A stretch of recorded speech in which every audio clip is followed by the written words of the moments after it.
All right, guys, we have a return guest today. Katie is back, and I always start with a compliment. And I was going to let you know we were on a podcast, or I was, with B the other day. He's a marketing broker. He's talked about 800 some agencies, and one of the questions I asked him is, if an agency is young, how do you vet if they're experienced or not? Because a lot of people can have experience without maybe as many years if they've done enough work.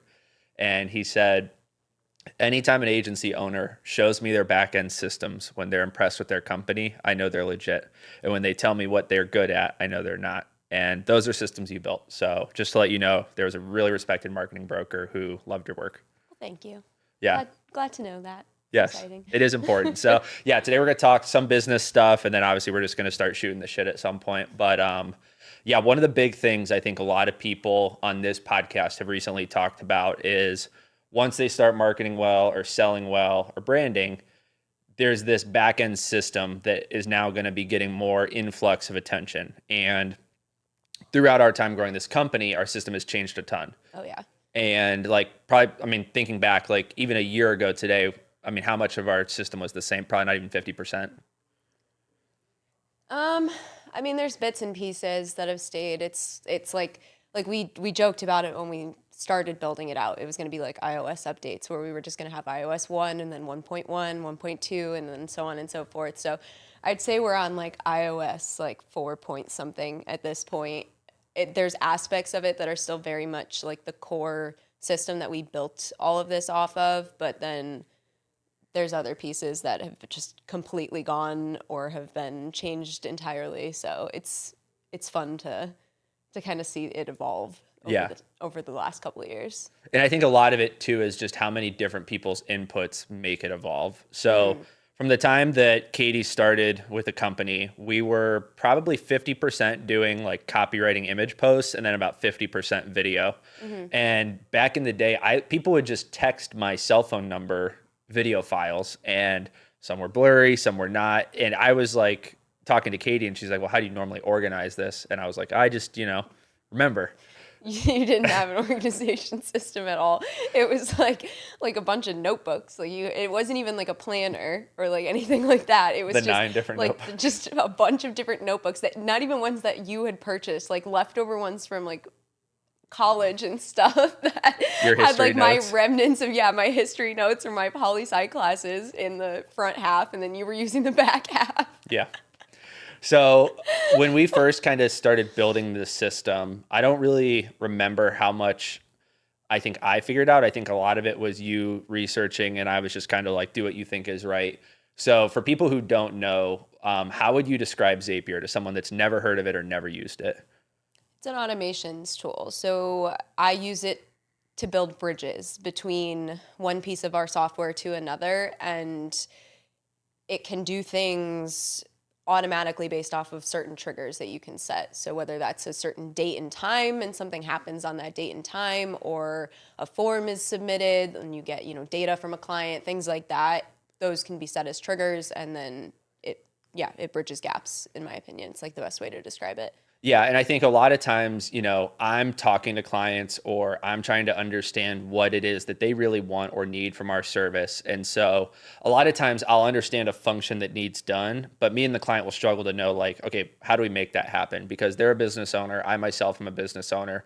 And even though we can be hyper present on that call, there's all these little things that need to happen even to make one video go out.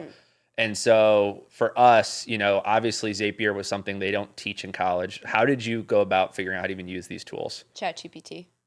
Explain what was the prompting process like though? Because I think everyone hears ChatGPT and they go, oh, I write, listing descriptions. I write a Facebook post. Yeah. But how did you use it for more than just a singular task? I think people don't realize that it's just as much of a search engine as it is like a robot, like AI tool that will like give you, like you just said, listing descriptions or things like that. It's doing that because it's searching everything on the internet very, very quickly and seeing what a listing description even is and then copying those. So, or taking inspiration from them. So I think I just started asking it questions. Like I knew I had this problem, so I told it the problem and I said, this is the company that I'm in. I described our company briefly. And then I said, how do I fix it? Give me some ideas. And it did. It didn't. If those didn't work, I told it, this part didn't work. Give me a new option. And that's what it did. So it's nice because there's not really like a limit to how many questions you can ask it or how you ask those questions. I found out that I could take a screen recording of our entire internal system and feed it that screen recording. It could watch it and then ask me questions based off of that recording and get better information and all of that stuff. So there's so many ways to utilize it. You literally just have to kind of dive in and start playing around.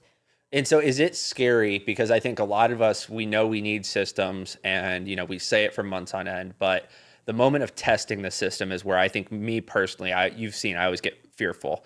So like, what are the things you're doing to test it? And how do you make sure the testing doesn't break the entire structure? You build templates. So if I have a client's, automation that I'm trying to build out, whether it's like the one that we just built for adding new clients into our system, it's basically a Airtable form that collects data and feeds it into our system, and that triggers a whole bunch of other stuff for our internal thing. I kind of lost my train of thought Yeah, there. like it's for automation emails and stuff like that. But I guess what I'm also curious of is when you're setting up, let's say some of the ones you've done in the past. Oh, the templates. Yeah. Sorry, that was my train of thought. Okay, I Back built on out. course. We're back on. Okay, here we go. I built out a template, like a client, just a blank one. Like I put in a generic like copy, Joe Smith or whatever, as I'm testing this out, so that it doesn't impact any of our existing clients, any of our existing records. It's building everything new. Everything is basically just a shell, and then I can go in and I can either delete that or I can save it and hold on to it as my template moving forward, and keep that blank client in there that isn't going to interfere with anything else, or I can just clear it out of the system without it having to worry about Yeah. triggering any other negative side effects. And you don't get nervous with it. Like you in your head see it as I'm going to build something out in a place where it affects nobody. And then once I can see the function of it work, then I actually test it with either like the internal team or like their clients that we work with. Yeah, and I also think sometimes you have to just go for it. Like there's not really like, yeah, sometimes things are going to break. Facebook has days where the entire website goes They down. do. Like every major software company has that. So things are going to happen that aren't to plan, that aren't ideal. Like, yeah, I've had days where I've accidentally removed the wrong employee from the system in the process of clearing out emails. It's happened. Like Yeah. mistakes like that, they happen. You just have to fix them. They're systems to me is just a big puzzle, so it's just about finding the right pieces for the right spots that I'm trying to fill. Yeah. I think another thing that I want to bring up more is I think the way people are using ChatGPT and kind of the identities they give it. So when you go to it, if you could not use the word ChatGPT or you had to describe it to someone 10 years ago, how would you describe it as a business tool? A robot. Like in my mind, like it's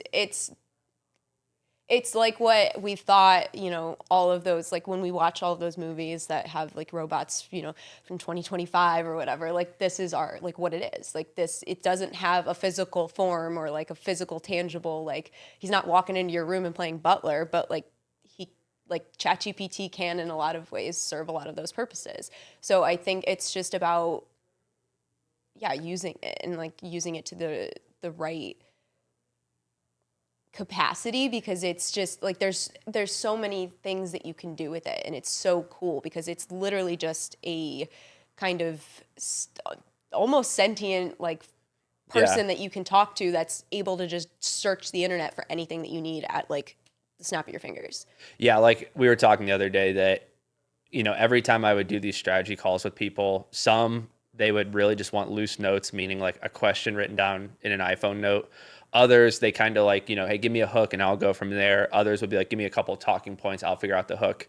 And after I would do these calls, I realized if we just focus on the conversation and use the transcript data as our base, we can not only use a lot of different prompts to like play off that transcript data, but we're now no longer doing this weird one-to-one where I'm trying to focus on the relationship conversation and then playing an admin on a call when that's not even really a strength of mine. So I guess for you, what have you found it has really helped you with? And maybe what are some areas where you still wish it could be a little more sentient than it is today? So I think one thing that I love using it for is obviously the systems building, like we've been talking about, and just getting the answers to the questions that I need faster than Google or any other Or search even YouTube or video YouTube video or browsing anything would like take you. that would yeah. I also think I can ask it way more specific questions than I can ask Google or YouTube and actually get the results that I need versus it just having too many parameters around the search and not being able to pull up results. Because that's the thing that I've noticed about Google and other search Yeah. platforms. It's just you give it too much information in your question and it doesn't know what to do with it. But with ChatGPT, it's the opposite. The more you give it, the better your results are. So I think that's been really interesting. What's frustrating is the fact that it can't recall data from one question you ask it. And then if you start another thread, it can't like pull that data. So I have multiple job postings that I've had it write for me. And every time I have to copy and paste the template that I want it to follow into that prompt because it can't remember the template that it followed from another question I asked it. So that's been really frustrating, and I'm hoping they figure that out So eventually. you think maybe having some sort of template library would be really nice for you? Yeah, or just like when it updates its memory, I wish that went to like a centralized within your profile, like it went to a centralized system, like an actual centralized memory bank where it can pull every time you ask it a new question, open a new thread within your ChatGPT profile, you should be able to pull on that memory bank. Even if it's not templates, if it's just like being able to recall the previous questions you've asked it, I think would enhance the results that it gives every Yeah. time. And you've been typing to it more than talking, haven't you? Yeah, I tend to type to it because I use it on my computer because I like to be able to have it up as Big screen. my reference as I'm building out the systems also on my computer. That makes sense. And how has it been for you in terms of just general relationship to time and working? Like, do you feel like you've been able to eliminate time, or do you think you really just increased efficiency and you're still using, let's say, maybe the same amount of hours?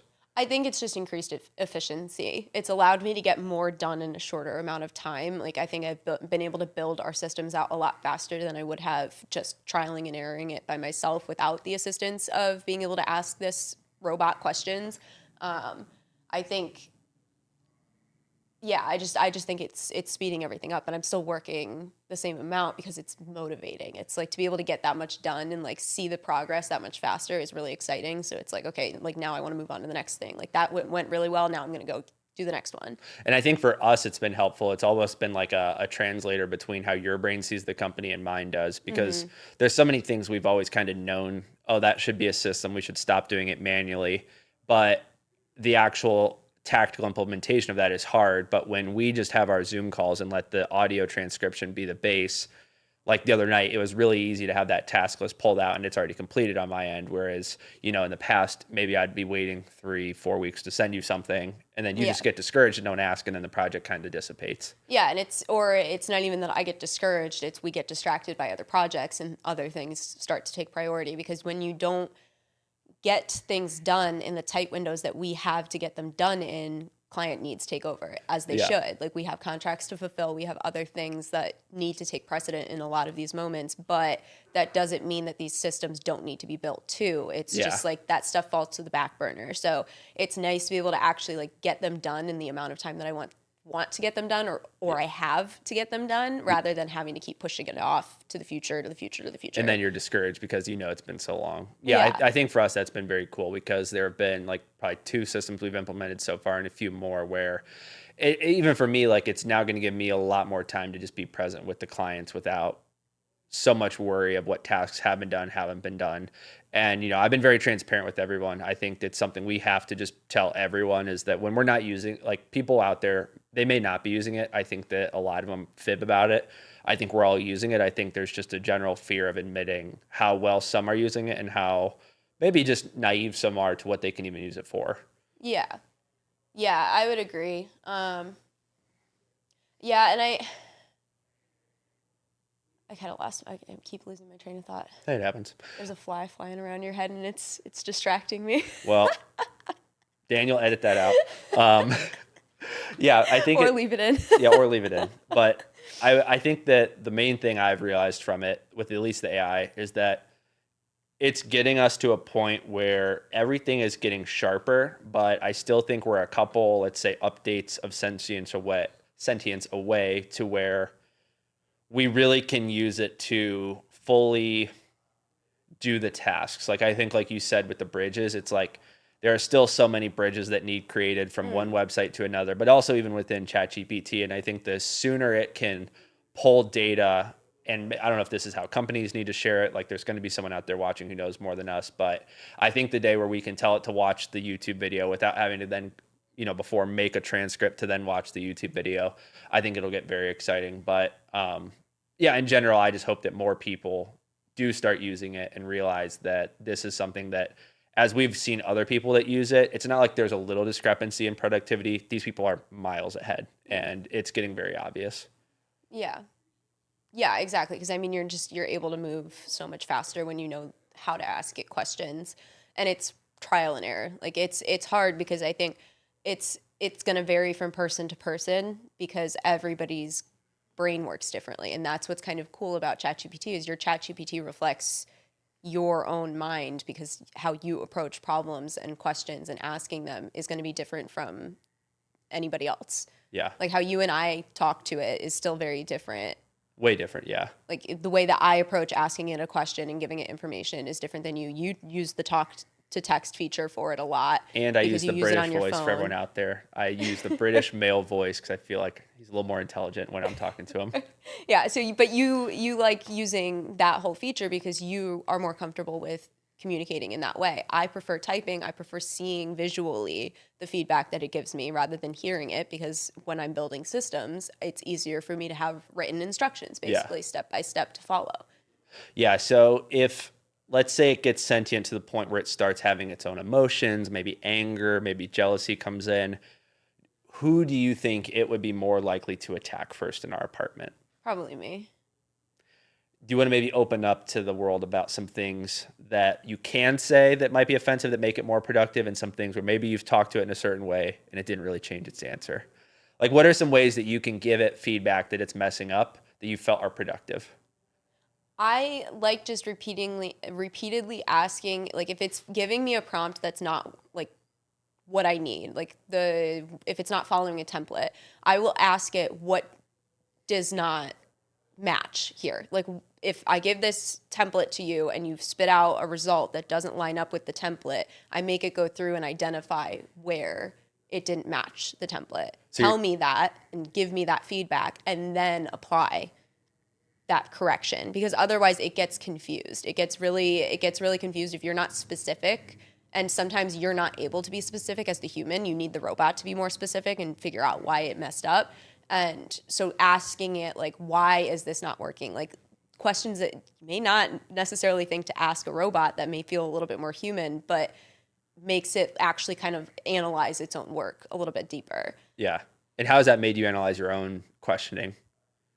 It's made me approach, I mean, I think a lot of other communication in life a lot differently because when you're forced to break something down that consistently the way that I've had to over the last few months especially, it's makes you talk to I think everybody a little bit differently. Yeah, you've been way more tactical when you need things from me or when there's a certain idea you want to bring up. I don't feel like you sugarcoat it as much. You're very direct of like, this is the goal, this is the initiative, here's how I think it can be done. And I think it has. It's been definitely a positive impact on you. Yeah, I would agree. What do you think, the last time you were on here, I remember you were saying that getting more integrated to Cleveland, doing more things, summer was around the corner. What are some things that you did this summer in Cleveland that you think you're proud of yourself for?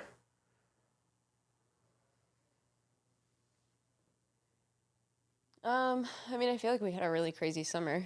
We did a lot this summer. Um, my favorite thing that I found was the yoga studio. Yeah. It's Soul Yoga OHC over in Ohio City. Their Thursday morning classes with Michelle are like my favorite way to start the week or start the day. And what do you think implementing something that was a little more mindful and getting yourself back in touch, how do you think that helped the productive side of work and then also just the fun side of life? Like, what do you think that did for you? Well, I like this studio because I think they foster a really good community. Like it's actually a pretty I if you've done yoga and you've been to multiple studios, you'll know what I'm talking about. But there are some studios that the energy is just it's not what you want out of yoga, at least for what I'm seeking from it, which is the mindfulness, it's the reconnecting, like everything you just described. There are some studios where it's more about, I think, the image of what is attached to yoga and like the stereotypes around it, especially in American culture, versus really connecting with the mindfulness side of it. And that's what I like about Soul is I think they do a really good job of prioritizing community and true mindfulness and connection rather than Instagram aesthetics. That makes sense. So I think that's what I like about it. And I like that Michelle especially, and I haven't taken any other classes with any of their other instructors, but I'm sure it's like this across the board. They do an incredible job of setting an intention for each flow, for each class. And you walk away with a very grounded sense of being, I feel like. And again, like that community aspect, you're like, okay, yeah, like you're walking out of class with like a whole bunch of people, like everybody's actually nice to each other and not just noses in their phones at this place. So it's nice in that regard. So it's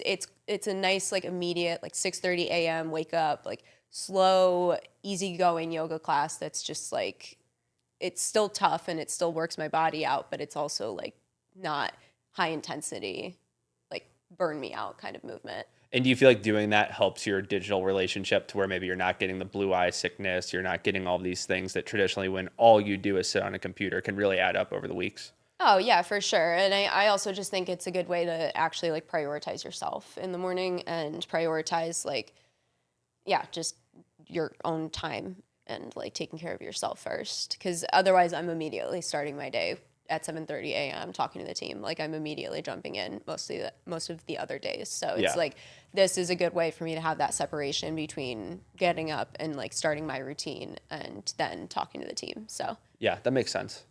And I think another thing you talked about was getting used to having a dog. Because, obviously on the last podcast, we talked about losing our kitty. And, it had been a full year, which I think that was a couple weeks ago. So it was a little emotional for us. But how has your relationship been with the dog? Because a lot of days I am out with clients and I am, not home.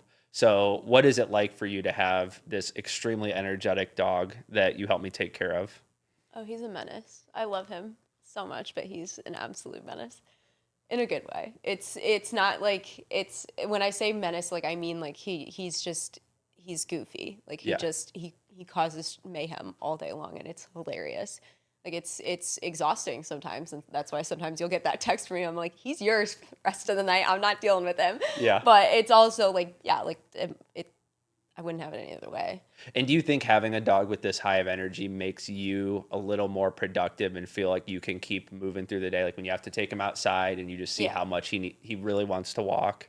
Well, yeah, and it also makes you get your own shit together in terms of your scheduling because when he has needs like that he can't take care of on his own, like you have to make sure that there's time in your day to do that. So Yeah. it's in that regard like yeah, okay, I can't just work the entire afternoon. I've got to make sure that I'm taking my own breaks to make sure that he doesn't pee all over the carpet and that's also getting me outside and walking too. So, yeah, it's a win-win.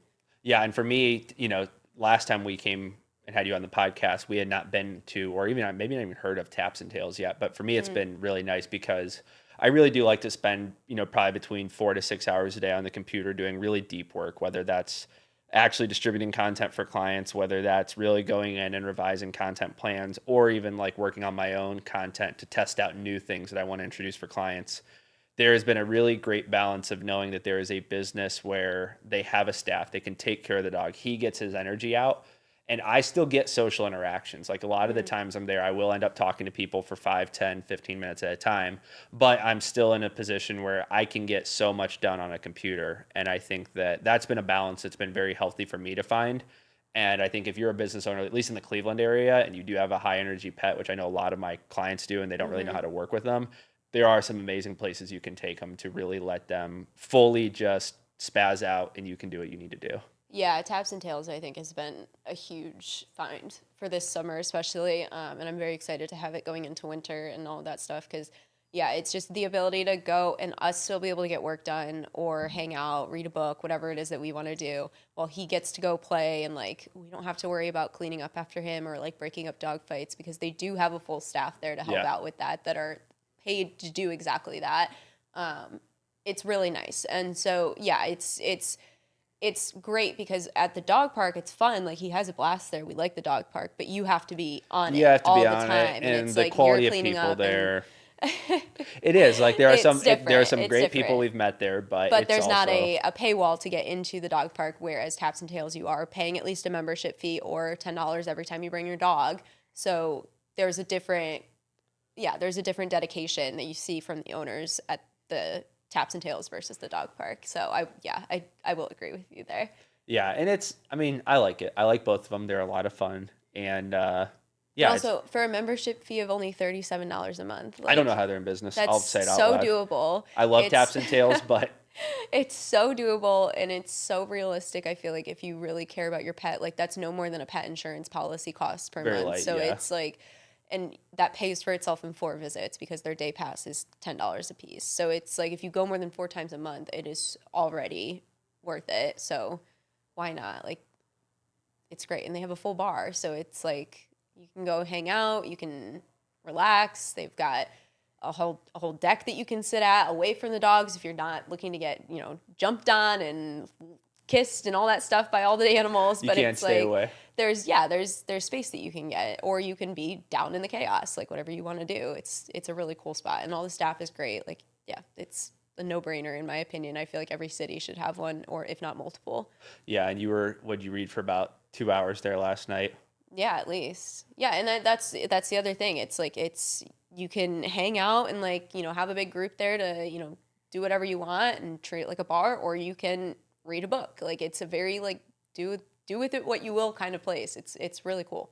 And you've become a little bit of a book nerd since you've been on the podcast last. Yes, I have. I've gotten back into reading. I've always been a book nerd. I just took a hiatus because of school ruining my relationship with reading. I think when you're having to read books and like textbooks and like heavy topics, because I studied poli sci, it's like a lot of my reading was not on fun like uplifting policies. It was pretty heavy stuff that I studied in school. So it's like it makes it difficult to find enjoyment in reading Yeah. or want to read for like just fun when you are being forced to spend so much of your time reading for not fun. It's like I don't want to do it more. What got you restarted? I can't remember. Was it just going to the coffee bookshops with Maria or no? I mean, yeah, your sister was a huge part of Shout why. out, shout Yeah, out shout out Maria. Maria. Yeah, she's a huge part of why I got back into the reading. I think where were we going? I think I was going to the beach or something, and I wanted a book to bring to the beach because Yep. I was like, I know I'm gonna be. It was like a plane ride or something, and I just was like, I'm gonna be bored. So I picked up. It was the Song of Achilles that I read first, and that was Maria's recommendation. I had asked her about it, and I read it like 3 times in a row.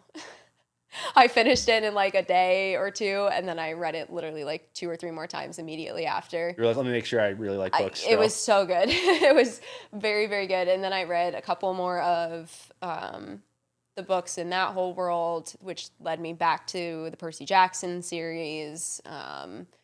And now I've read a whole bunch of Sarah J. Maas books and all of those fun ones. So yeah, it's been fun to get back into it. And what do you think that does for, like, if there's people out there that either don't read business books or self-help books or pleasure books, like, what do you think it does to the brain to actually, like, get the actual paper in front of your eyes, not an audiobook, and just read for long durations of time? Well, one, it's really good for your eyes. Like it's great for just making your brain stronger and preventing things like dementia and Alzheimer's and all of that stuff. So just for your brain health, it's great.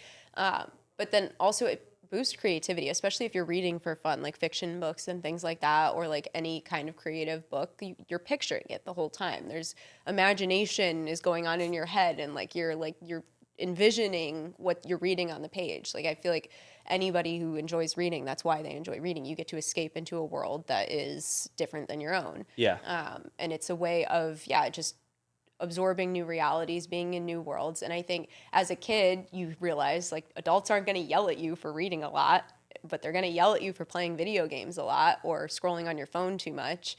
So I escaped into books. So it's like why, like it's a dopamine hit in a different way. It's the healthy scroll. Yeah. And I like I said, it's so good for your brain to actually like physically read a page and like read the words on the paper. It ingrains itself into your brain in a different way than like an audiobook would or anything like that. So yeah, I just think it's just good for you. And what would you describe this last, let's call it, season of work and just Katie that you've been in? Because it's a very unique version I've seen of you. I think you're very like, I don't use the term dialed in, but this is probably one of the most, I would say, efficient times I've seen you. Seriously, like I think, you've gotten much healthier with like having adequate sleep. I would say your diet's a lot better. You're doing the yoga classes. And I mean, on the company side, the internal work you've done is, I mean, it's crazy to just see it all actually in action and done. Um, what advice would you maybe give to a younger version of yourself or maybe someone else out there in a similar role to you about how it's been to just really get this focused on not just like one area of your life, but I think a few select ones? You're in control. Like that's the advice I would give. What, That's what were the things that you didn't feel like you were in control of? anything. I think a lot of young women feel that. A lot of young people in general feel that, especially right now, post COVID. It was a crazy. Like I had everything done, right? Like I graduated college, I checked all the boxes, did 1,000 internships while I was in school. Like I'd done everything, right? And then that all gets pulled out from under me. I didn't have control over COVID, but I had control over my actions during COVID and my mindset during COVID and like all of that stuff. And I let myself slip into really dark places because the world was in a really dark place. And there's justification in that. And like there were a lot of people that dealt with that can probably feel the same way. But there's also a lot of people that didn't realize like I can also pull myself out. And they're still in like that pit. And so it was realizing like you are responsible for 100% of your thoughts and actions. Like you are, like me. Like I am responsible for everything that I think, everything that I do. Nobody else is.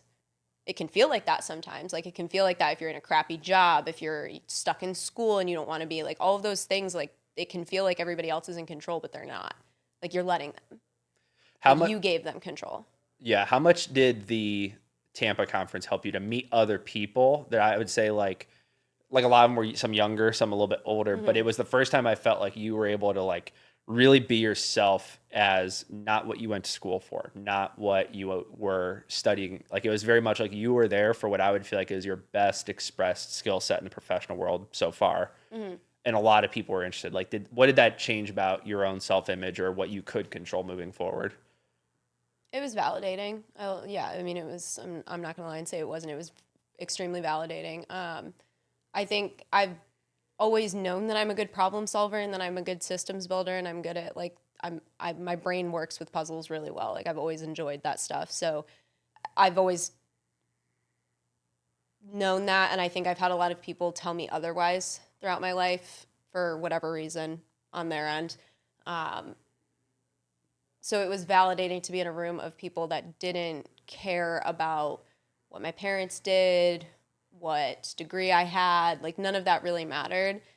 It came up a couple times just in side conversations, but it wasn't my identity. And I grew up being told my identity a lot of the times. And so it was nice to be in a room where like I had picked that for myself and like this was like I was showing up as myself. So yeah, it was very validating. And then like the second you told someone that, that's what you were. They were like, "Whoa, she's the systems builder." Like Yeah, there wasn't like I didn't have to like prove myself beyond that. Like it was just like, okay, yeah, like you build systems, like, and they would just start asking me questions about like advice, and that was yeah, like the legitimacy that I just was given was nice. Yeah.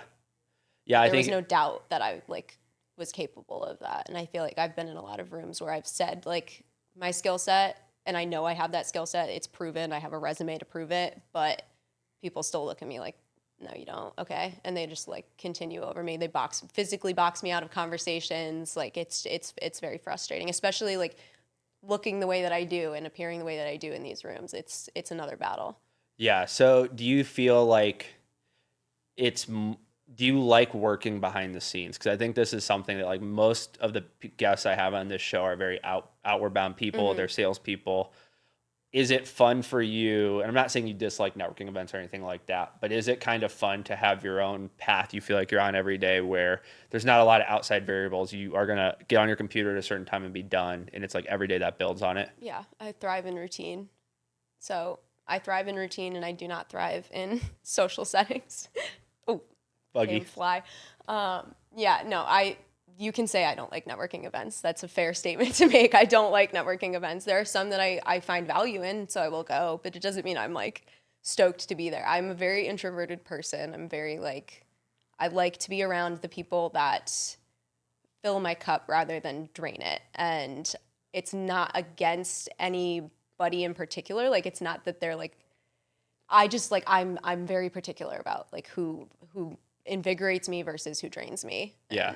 And I've realized that about myself. And for a long time I thought that was a problem, but it's not. It's just me protecting my brain and the skill set that I know I have. Like, I would not be able to sit there in front of a computer and build the systems that I build if I was going out and draining my social battery every single day. So Yeah, for a networking event where you don't even plan on setting appointments or even really yeah, booking like calls. exactly. Like, I'm not selling my system service to anybody else, at least Yeah. not right now. So it's like we've got a lot Yeah. of pieces to do for our own thing Yeah. before I can even begin to entertain We gotta that fill our idea. cup up first, yeah. So yeah, so it's like, and yeah, like I said, I like to be around people that protect my peace, because I was, for the majority of my life growing up, around a lot of people that did not do that. Yeah. And I let myself be in those rooms, but at the same time I was in those rooms, And they're all chaos and not chaos and no long-term productivity. exactly, and just like a lot of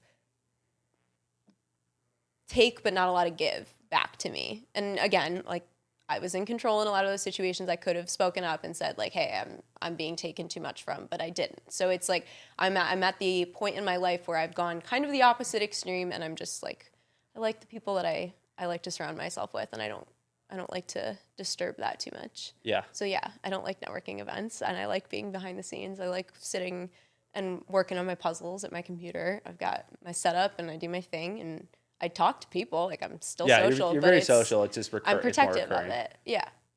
And like, yeah, like you said, it's the same people over and over again. I don't do a lot of like new Yeah. people.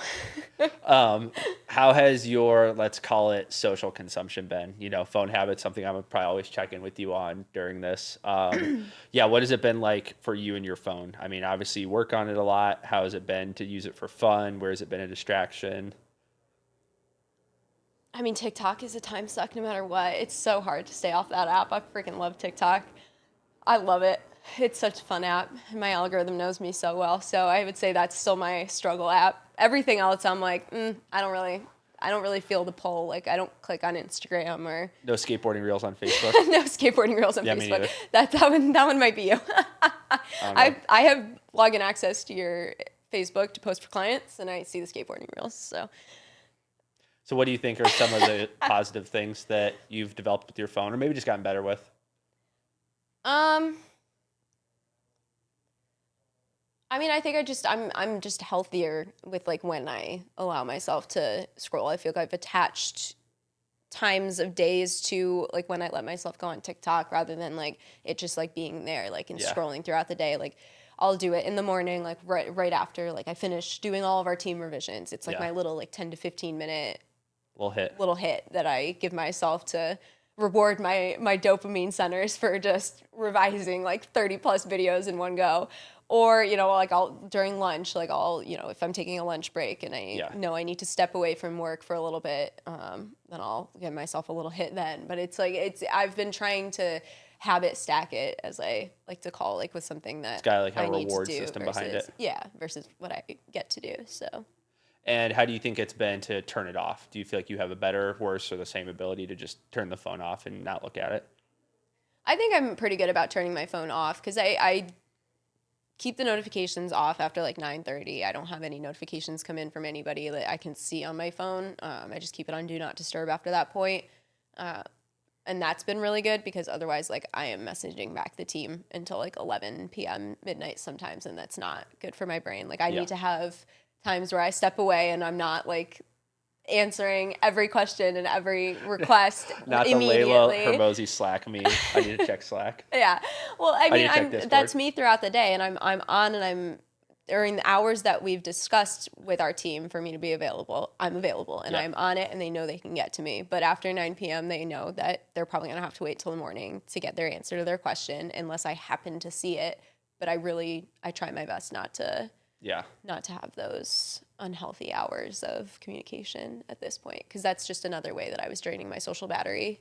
Yeah, not having clear turn off times and letting everything just burn, sizzle. Yeah. And when you're making yourself available to people 24/7, they're going to assume that you're available 24/7.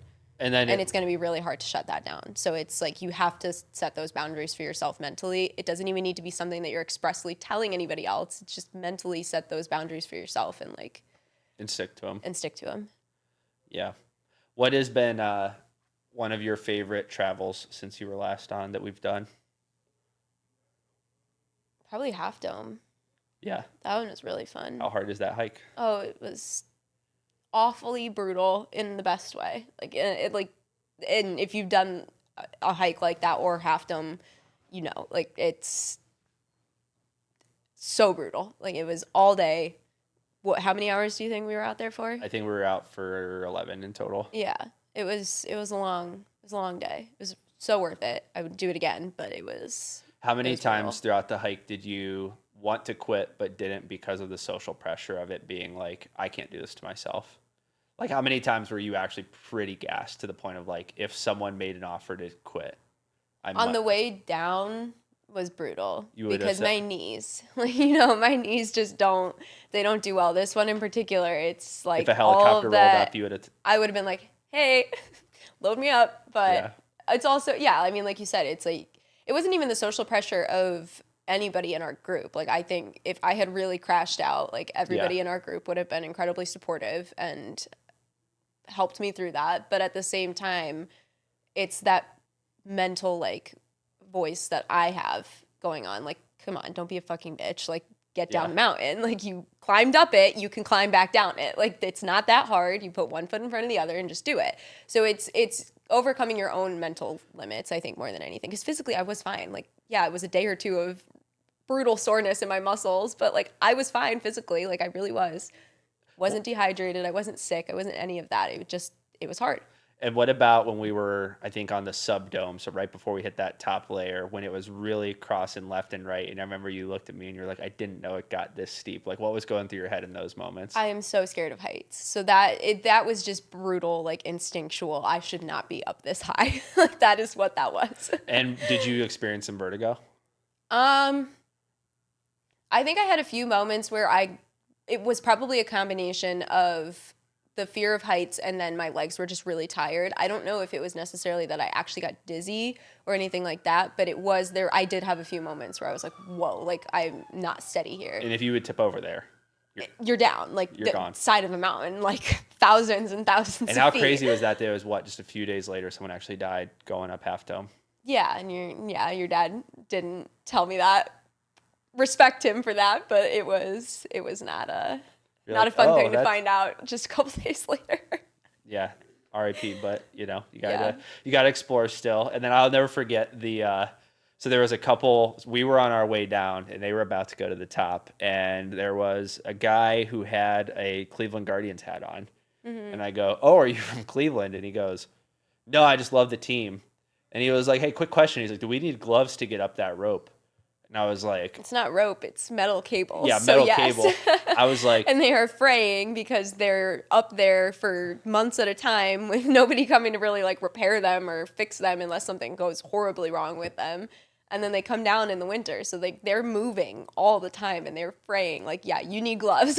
yeah, and he goes, "Well, I was either just going to give these to my wife or maybe we split it 1-1." And I was like, "You're going to take my gloves Yeah. right now." And it was just very interesting to see how many people had that crazy adventure, like just raw adventure spirit and no idea what they were about to get themselves into. Yeah. Yeah, it is. It's wild.